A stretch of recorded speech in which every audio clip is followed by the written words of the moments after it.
Pictures have emerged of crowds cheering, holding up their torchlights and parading the national flag late into the evening. Demonstrators denounced the acts and words of U.S. President Donald Trump, with some saying they are not afraid. First, you make many threats and carry out none of them. And even if your threats are carried out, we know that our country's armed forces will fully respond to them. We are present in these streets to support our country's system and its armed forces, and under our support, they will fully carry out their duty.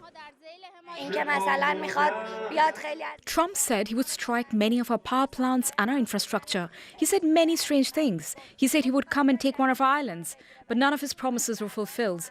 This is just another promise like the others. All of them are empty. We're not afraid of his threats, and we have no fear at all. A U.S. blockade of the Strait means it will be much harder for Iran to sell oil at a time when the economy is ravaged by the war and years of sanctions. From Tehran, here's Al Jazeera's Ali Hashim. We're currently dealing with two rhetorics.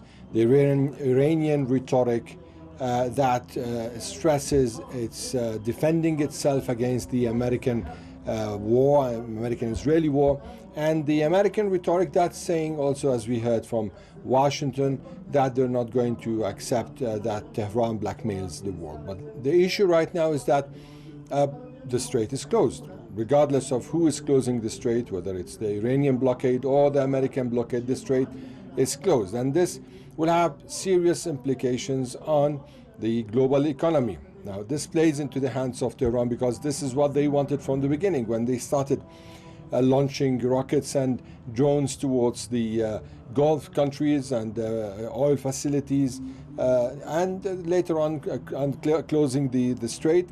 So now this is playing into their hands. However, yes, there is a big question how much Iran can stay without selling oil the way it used to sell. Now, we know that Iran over the past years was under pressure, under sanctions, and it created several and different ways to sell its oil in a way that it could not be discovered. So we know also that most of the Iranian oil is sold outside the Strait of Hormuz and not inside the Strait of Hormuz.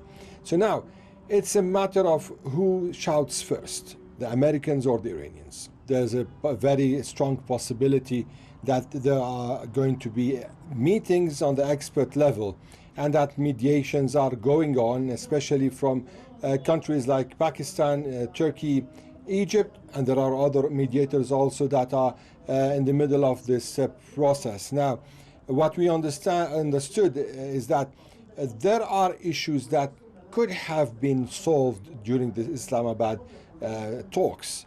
And there was a framework that they almost announced, but later on it seems that the United States took a decision to leave.